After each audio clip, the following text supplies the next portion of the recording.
그런데 멀리서도 오셨나요? 대전에서 오셨습니까? 아, 예, 대전에. 저는 더 먼 곳에서 왔습니다.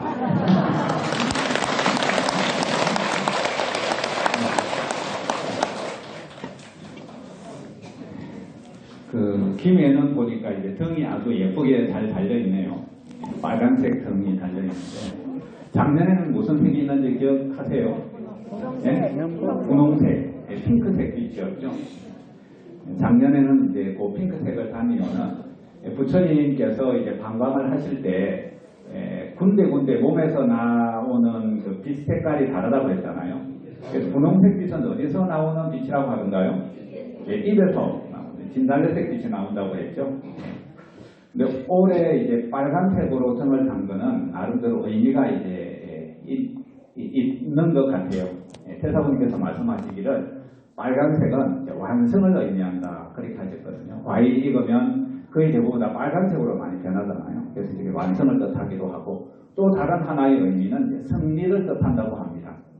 그래서 제가 볼 때는 태사부님께서 빨간색으로 등을 다신 거는 나름대로 좀 의미가 있지 않겠나 그렇게 생각을 하고, 또 그렇기 때문에 다른 여러 가지 문제들이 다 이미 법계에서는 정리가 되셨기 때문에 부처님께서는 올해는 포교를 좀 해라 그렇게 하시지 않았을까 저는 그렇게 생각을 합니다. 등을 달아놓으니까 참 예쁜 것 같아요. 등을 달기 전에는 보니까 이거 달아놓으면 예쁠까 이런 생각을 하기도 했는데 등을 달아놓고 보니까 참 예쁜 것 같습니다. 본사에는 한 6만 등 정도의 등이 달려 있습니다. 초파일 때 와서 잘 살펴보시고요. 여러분들 포교 잘 하고 계신가요? 포교가 힘들죠. 제가 오면서 보니까 종무소에 이거는 이제 미리 이렇게 초파일 행사 안내 책자인데 이건 미리 이제 만들어 드린 거는 여러분들 이걸 이용해서 포교를 좀 잘 좀 해 주십사 하는 뜻에서 만들었는데 종무소에 보니까 이게 많이 쌓여 있더라고요. 그래서 포교를 좀 열심히 안 하시나 그런 걱정이 되기도 하고. 근데 포교하는 게 쉽지는 않습니다.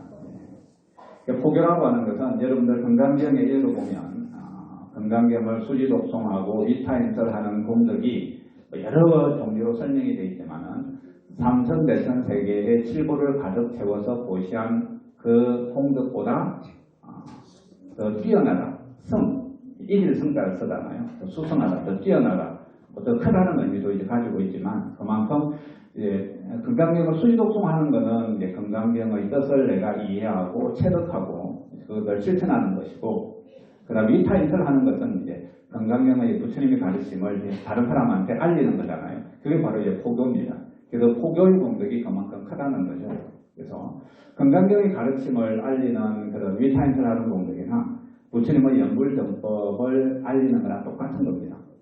왜냐하면은 연불정법의 수행을 통해서 우리는 안욕자라 삼막상부를 얻을 수 있기 때문에 부처님 건강경의 가르침을 널리 알리는 거랑 부처님의 이 연불정법을 펼치는 거랑 똑같거든요. 그래서 그만큼 포교의 공덕이 큽니다.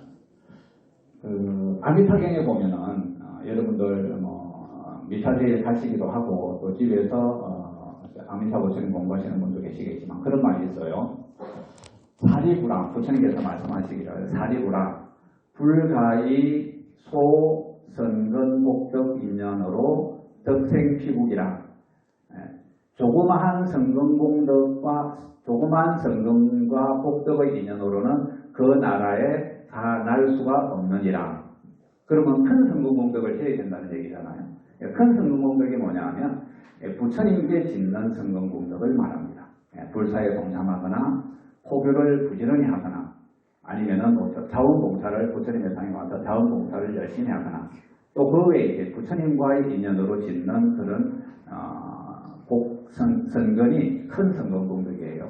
물론 이제 우리가 주위에서 이웃을 돕고 여러 가지 크고 작은 보살에만 하는 것도 성근공덕이지만 그런 것들도 물론 사여야 되지만 서방 병조에 태어나려면 더 큰 그런 종류와는 또 다른 차원의 그런 큰 성근공덕이 필요하다는 얘기입니다. 그것이 지금으로서는 포교입니다. 포교. 부처님께서 포교를 하라고 하셨기 때문에 포교라고 하는 것은 내 개인적으로 보면은 그런 큰 성근복력을 짓는 좋은 기회이기도 하고 또 이제 포교 고유의 의미는 이 좋은 부처님 법을 다른 사람한테 전해서 이렇게 부처님이 가르친 대로 착하게 살아서 악도에 떨어지지 않도록 하고 또 나아가서는 윤회생사를 벗어나게 하는 그런 좋은 일이기 때문에 남도 좋고 나도 좋은 게 포교입니다. 누이 좋고 매부 좋고 그래서 여러분들 포교 많이 하셔야 됩니다. 용기를 내셔야 돼요. 그래서 오늘 오신 분들은 이거 한 장씩은 가져가셔가지고 꼭 전해서 우리 현지사에 한번 가봅시다. 부처님 오신 날 한번 모셔오시면 더 좋고 그러지 못하더라도 다음에 시간이 있을 때 우리 현지사에 한번 가봅시다. 이렇게 해서 다음에 이제 인연을 맺게 하는 그런 기회로도 꼭 활용해 주시기를 바랍니다. 그리고 팀장님들은 이거 많이 가져가셔가지고 아직도 이거 안 받으신 그 지역에 있는 우리 불자분들 계시면 나눠주세요. 아시겠죠? 그래서 부지런히 여러분들 포교에 관심을 가지시고 포교를 열심히 좀 더 해주시면 좋겠다. 그것이 나를 위하는 길이고 남을 위하는 길이라서 그렇습니다. 오늘 관세음보살님 책임인데요. 오늘 아마 비가 와서 할까 말까 망설이는 분도 계셨을 텐데요. 와야 됩니다. 이런 제일날은 꼭 오셔가지고 관세음보살님의 가피 또 다른 구보살님의 가피를 꼭 좀 받으시길 바랍니다.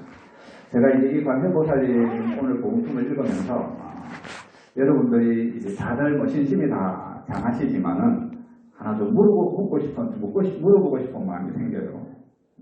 여기 보면은 앞에 보면은 불 속에 들어가더라도 관세음보살님을 믿으면 불 속에 들어가더라도 그 불이 능히 태우지 못한다. 이런 얘기가 있거든요. 여러분들 어떻게 이게 가능할 것 같아요? 네. 아니 모든 게 다 불 속에 들어가면 다 태우잖아요. 용광로도 보면 철도 이제 막 불 속에 집어넣으면 그 뜨거운 온도 속에서 철도 넣고 하는데 아니 우리 사람이 아니 화장장에 들어가면 육신은 뭐 바로 그 화장장에는 이제 그 관 속에 관 통째로 이제 넣으면 사람이 완전히 그 소화가 되는 데는 한 1시간 반에서 2시간 정도밖에 안 걸리는 것 같더라고요. 요즘은 더 빨라진 것 같은데 제가 오래전에 스님 한 분이 입적하셔서 화장장에 가보니까 완전히 이렇게 다 태는 데는 그 정도 시간밖에 안 걸리더라고요. 근데 요즘은 더 빨라졌을 것 같은데 어떻게 물 속에 들어가도 안 탈까요? 네.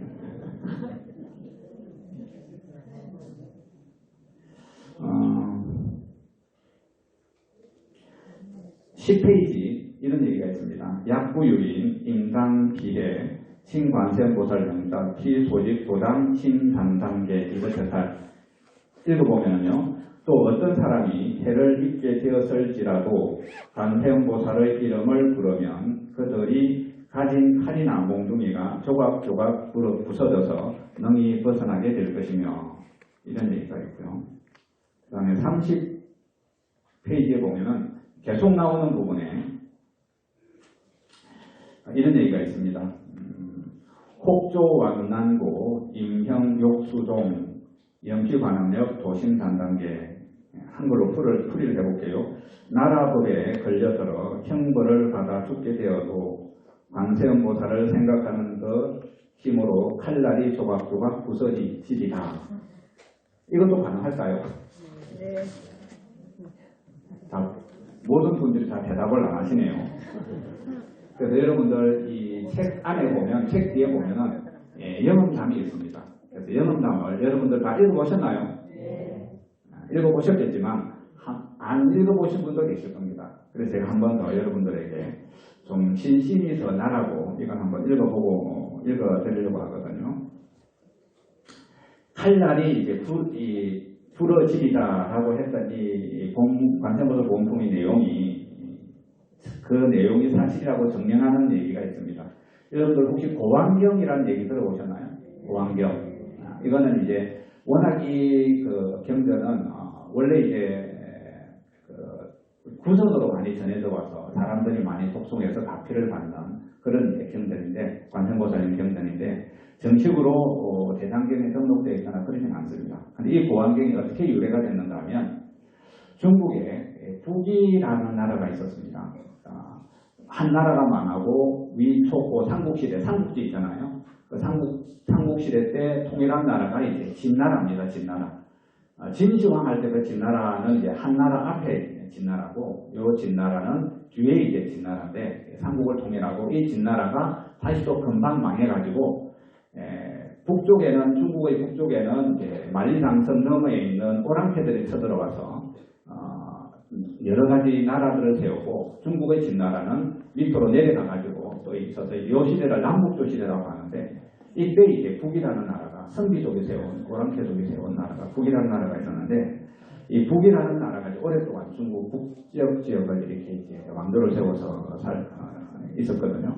그때 이제 어떤 사람이 있었는데, 이 사람이 굉장히 관세음보살님에 대한 신심이 이제 굉장히 강했습니다. 그래서 관세음보살님 조각상을 만들어가지고, 자기가 직접 조각을 해가지고 조각상을 만들어서 조석으로 예배하면서 산 관세음보살님을 이제 부르고 영구라고 이제 그러면서 살았는데, 이 사람이 한 번은 이제 도둑들한테 잡혀가지고 도둑들의 권속이 되어버렸어요. 본인이 원하지 않게. 근데 이제 나라에서 도둑을 토벌하다가 이 도둑들을 다 이제 잡았는데, 이 사람도 이제 잡혀가지고 억울하게 모든 죄를 이제 뒤집어쓰게 됐습니다. 그래서 다음 날이면 이제 사형을 당하게 되는 날이에요. 그래서 이 사람이 걱정을 합니다. 제가 간단하게 읽어볼게요.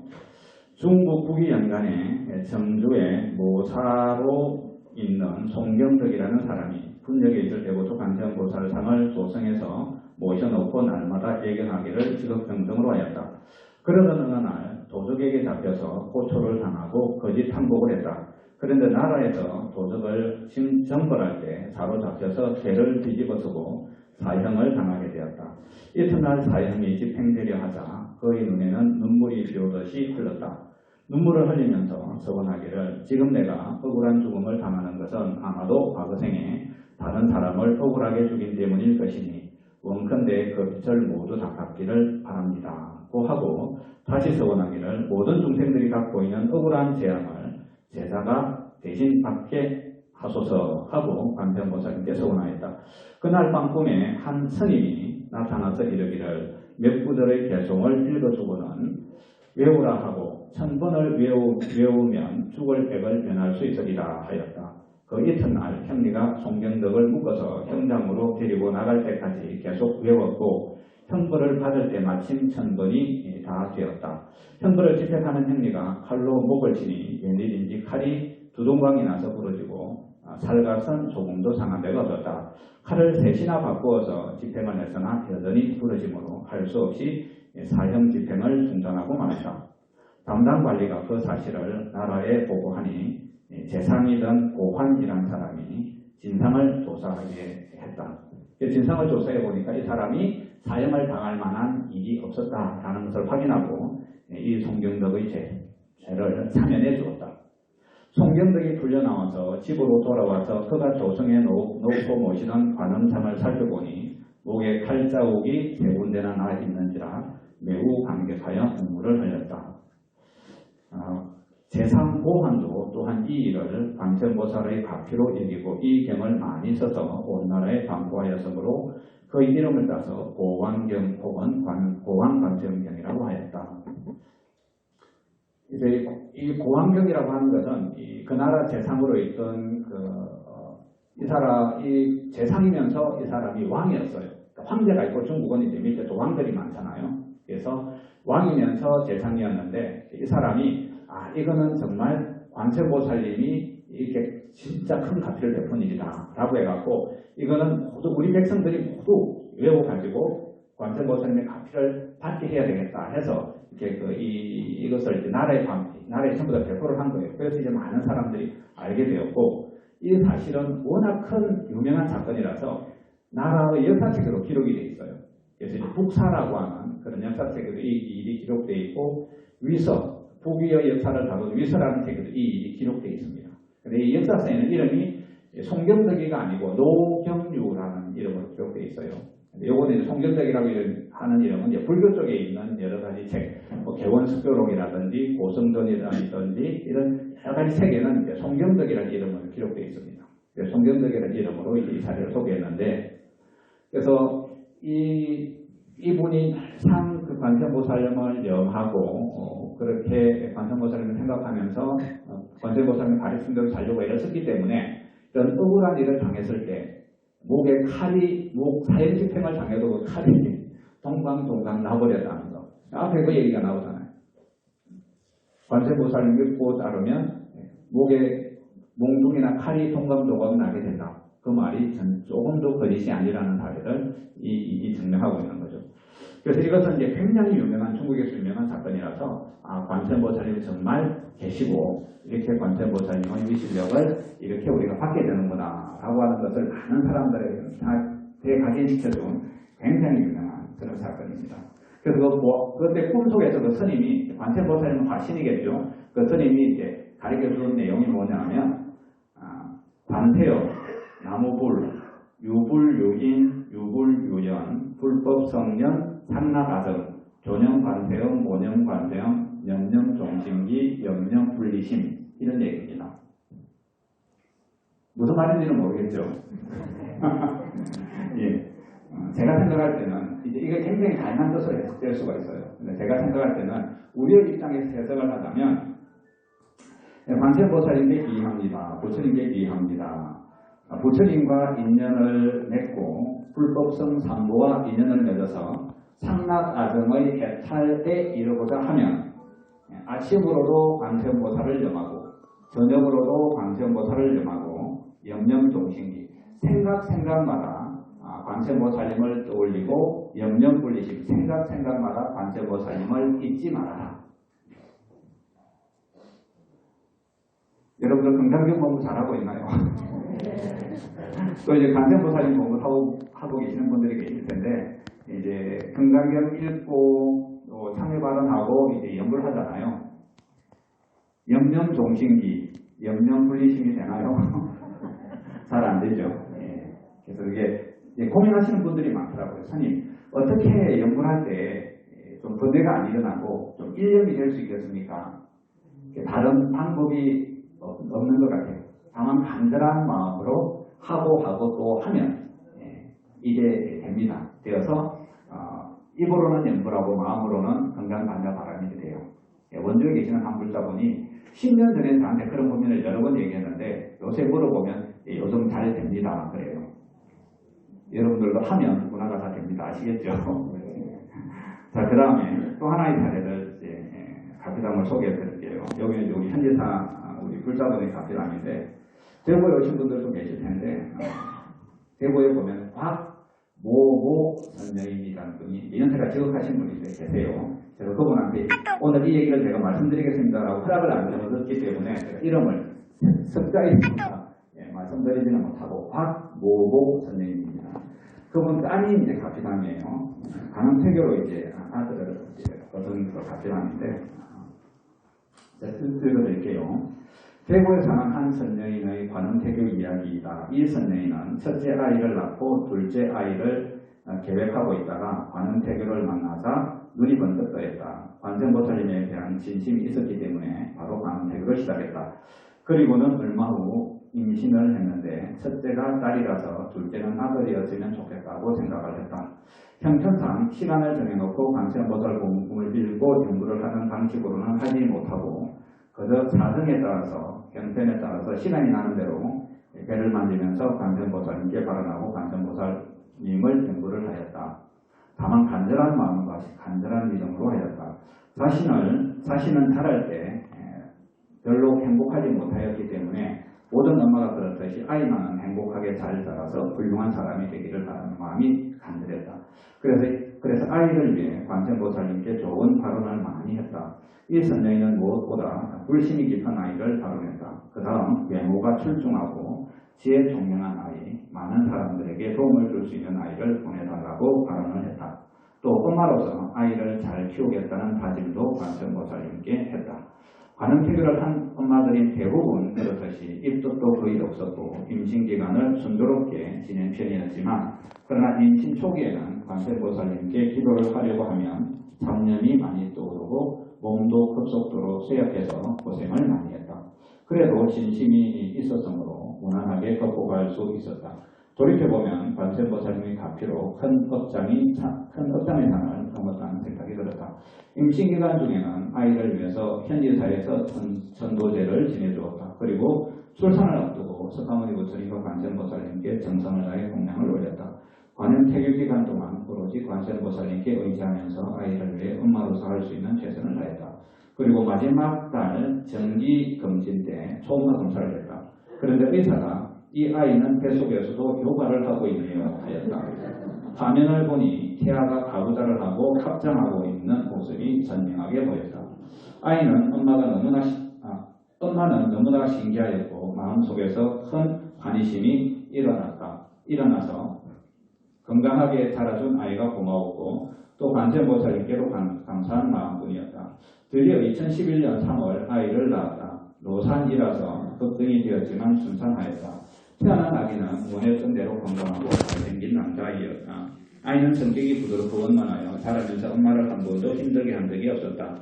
그리고 매우 영리하고 총명하여 첫 돌이 지난 후부터 한글을 읽기 시작하여 두 돌 때는 완전하게 읽어서 주위 사람들을 놀라게 했다. 지금은 7살인데 이 글을 쓸 때가 그렇다는 얘기예요. 지금은 7살인데 거의 모든 분야에서 또래들보다 뛰어났다. 특히 과학 분야는 특출한 편이며 과학 분야의 책은 대부분 고등학교 수준 이상의 책을 읽으며 빅뱅으로 인한 우주의 탄생 등과 같은 현대 물리학에 매우 관심이 많아서 아이의 꿈은 우주과학자가 되는 것이다. 아직은 누나가 좋아하는 음식을 가지고 다투기는 하는 것을 보면 아이이기는 하지만 엄마를 위해주는 마음이나 남을 배려하는 태도 등 평소에 보이는 아이의 심정은 4살 둘인 누나와 비교해도 참으로 남다르다. 밖에 나가면 보는 사람마다 아이가 어떻게 이렇게 잘생기고 똑똑하냐고 칭찬한다. 아빠도 아이에 대해 매우 대견해하고 엄마는 아이와 함께 있으면 늘 즐겁고 기쁨이 넘친다. 아이를 통해서 이 가정의 행복이 찾아왔다. 이 선녀에는 관세음보살님께서 발언하는 대로 그리고 진심을 가지고 정성을 기울인 만큼 들어주신다는 것을 실감했다. 관음태교를 하려는 사람은 관세음보살님께 진실한 믿음을 가질 것 그리고 최선을 다할 것을 당부하며 관음태교를 통해서 많은 사람들이 행복해지기를 바란다고 했다. 이 아이는 이제 그때 요걸 이제 썼을 때 이 가피감을 썼을 때 7살이었는데 제가 작년이었나 재작년에 한번 전화를 해봤어요. 그러니까 이 아이가 이제 학교에서 그때 4학년인가 초등학교 4학년인가가 그랬는데 학교에서는 더 이상 배울 게 없다. 이제 영재 특수 영재 학교 쪽으로 좀 진학을 했으면 좋겠다. 여기 있는 게 의미가 없다. 그렇게 얘기가 계속해서 그렇게 권유를 하더랍니다. 근데 이제 이 엄마하고 이 아빠는 상의를 해서 그렇게 되면 이제 이 아이가 뛰어나서 많은 것을 배우는 것은 좋은데 사회성이라든지 이런 여러 가지 면에서는 바람직하지 않다라고 생각을 하고 그러지 않을 테니까 좀 죄송하지만 그냥 계속 초등학교에서 좀 가르쳐주세요. 이렇게 얘기를 하니까 그 교장 선생님하고 선생님들이 그러면 그렇게는 안 되니까 4학년인데 5학년은 월반을 해서 바로 6학년으로 바로 입학을 해서 중학교에 들어가도록 해라라고 해서 6학년에 바로 월반을 이제 하게 되었다고 하더라고요. 근데 이제 그렇게 한다고 하더라고요. 지금은 아마 6학년은 다니고 있거나 중학교에 들어갔거나 그러지 않았을까 그렇게 생각이 듭니다. 그래서 이 아이는 초등학교 들어가기 전에 고등학교 수준의 과학책을 다 읽으면 다 이해를 해요. 다 알아보거든요. 그리고 나는 하도 잘생겨가지고 어떻게 아이가 이렇게 잘생겼냐 이게 칭찬을 많이 받는답니다. 그래서 혹시 물론 이제 관음태교를 한다고 해서 다 이런 아이가 태어나는 건 아닙니다. 그렇지만 대체적으로 보면 말썽을 일으키는 아이는 없어요. 어머니 말 잘 듣고 성격이 원만하고 알아서 척척 어머니가 힘들면 어머니를 돕고 이런 아이들이 많이 태어나거든요. 물론 이제 그 중에서 들어가면 이렇게 똑똑한 아이가 가끔 있기는 있습니다. 그래서 여러분들 혹시 제가 이렇게 오늘도 열심히 이렇게 발언문을 배교기도의 발언문 수건문을 읽어봤는데 결혼증기 발언하시는 분들도 제법 있던데 관음태교를 여러분 하셔야 됩니다. 그리고 여러분들 결혼 정년기에 있는 자녀분들이 계신 분들은 꼭 자녀들한테 관음태교를 하라고 하셔야 됩니다. 신심이 없어서 못하겠으면 여러분들이 대신해 주시면 됩니다. 아시겠죠? 꼭 관음태교 하셔야 됩니다. 그래서 관세음보살님께서 이 관세음보살 본문만에 보면은 원하는 딸을 원하거나 또는 아들을 원하거나 그러면 그 원하는 대로 이렇게 그렇게 해주겠다라고 하는 말이 있잖아요. 그래서 관음태교를 하시면 이런 지혜 총명하거나 아니면 인품이 훌륭한 그런 아이를 반드시 낳을 수 있습니다. 그래서 이 아이는 워낙 특출해서 제가 볼 때는 우리나라의 그 과학 분야에서 굉장히 큰 기여를 하는 그런 아주 훌륭한 그런 영재가 되지 않을까 그렇게 생각을 합니다. 여러분들도 이런 자녀나 손자가 있으면 좋겠죠. 여러분들 꼭 그렇게 관음태교를 이렇게 좀 해주시기를 바랍니다. 큰 스님께서 원하는 게 큰 스님께서 원하는 소원이 몇 가지가 있는데 우리나라의 관음태교가 보급이 돼가지고 우리나라 모든 국민들이 관음태교를 해서 아주 성품도 훌륭하고 뛰어난 아이들이 나와서 우리나라가 우리 세계를 아주 좋은 방향으로 이끌어나가는 그런 나라가 되는 게 큰 스님의 발언 중에 하나거든요. 그래서 여러분들 꼭 자녀분들 결혼정년기의 자녀분들이 있으면 관음태교를 좀 하도록 해주시고 도저히 그냥 못할 것 같으면 대신이라도 해주시기를 다시 한번 제가 말씀을 드립니다. 그래서 여러분들 이 천장 밑이 어둡다고 이 관세음보살 본문 밑에 옆에 마지막에 몇 가지 관세음보살님 영언답이 있는데 여러분들 가끔씩 읽으셔가지고 신심을 더욱더 다지시고 또 더 큰 신심으로 부처님 공부도 하시고 관세음보살님 공부도 잘 하시기를 바랍니다. 아시겠죠? 네.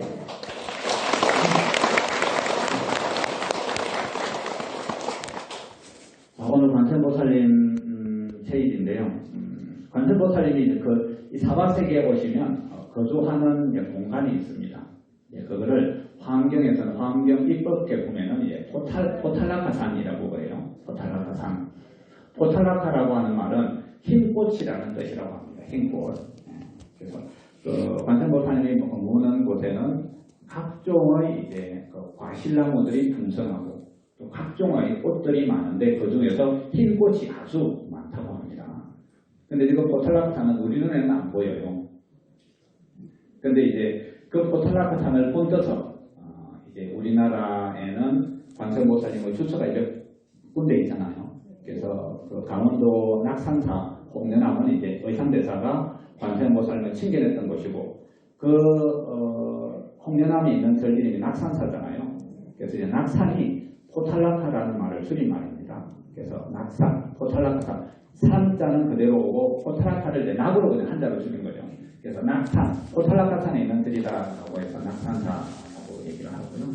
그 다음에 이제 티베트의 달라이 라마가 사는 그 집 이름을 이제 포탈라궁 그렇게 합니다. 그래서 티베트에서는 이제 달라이 라마를 관세음보살님의 화신이라고 여기기 때문에 달라이 라마가 사는 집을 이제 포탈라궁 이렇게 부르기도 하죠. 그리고 이제 각 중국이라든지 일본이라든지 이렇게 관세음보살님의 신앙이 있는 곳에는 반드시 포탈라카산이 있습니다. 그렇지만 실제로 관세음보살님 머무는 포탈라카산은 물론 이제 그런 곳에도 이제 관세음보살님의 이제 성지라서 관세음보살님 머무기도 하시고 또 좌우거처인 해수관음보살님, 육관음보살님 머물기도 하지만 실제로 이 사바세계에 오시면은 관세음보살님께서 머무시는 그 포탈라카산은 우리 눈에 보이지 않는 그런 곳에 있어요. 그래서 아까 말씀드렸던 것처럼 그곳은 나무가 아주 영적인 이제 그런 어떤 세계입니다. 그 영적인 세계에서 나무들이 아주 과실나무들이 풍성하고 꽃들이 많은데 그 중에서 흰꽃이 아주 많은 그런 곳인데 여러분들 영불산매를 읽어보면은 태사부님께서 관세음보살님 공부를 하는데 갑자기 산매 속에 들어서 열심히 관세음보살님 공부를 하고 있는데 갑자기 큰 바위가 나타나서 점점 커지면서 하늘을 완전히 막아버리는 그런 장면이 나옵니다. 그래서 관세음보살님께서 상려의 힘으로 그 바위를 뚫어서 바위 위로 올라가니까 완전히 새로운 세상이 나타나는 그런 이제 장면이 나오거든요. 그래서 그 바위를 뚫고 올라가니까 아주 뛰어난 절경의 산이 펼쳐져 있고 그 다음에 이제 폭포가 흐르고 기암절벽에 폭포가 흐르고 있고 아주 뛰어난 경관이 있는 그런 장면들이 묘사가 되어 있는데 거기가 포탈라카입니다. 그래서 우리는 이제 그 경전에만 그렇게 되어 있기 때문에 뭐 그냥 이렇게 그런가 또 이제 그런 경전에 그런 어떤 상징적인 의미를 따와서 뭐 우리가 포탈라카 궁이다 뭐다 이렇게 해서 그렇게 관세음보살님 실제로 이제 그렇게 하더라도 관세음보살님이 이제 머물고는 계시긴 하지만은 실제로 포탈라카산이 어떤지는 잘 모르는데 태사부님의 말씀에 의하면 포탈라카산이 실제로 이 사바세계 안에 있다고 하는데 그는 한 곳에 고정되어 있는 건 아닙니다. 옛날에는 이제 인도에 그런 포탈라카산이 있었고 지금은 부처님의 상이 열렸잖아요. 그래서 우리나라에 그 포탈라카산이 있다. 이렇게 말씀을 해주셨습니다. 어딘가에 있겠죠.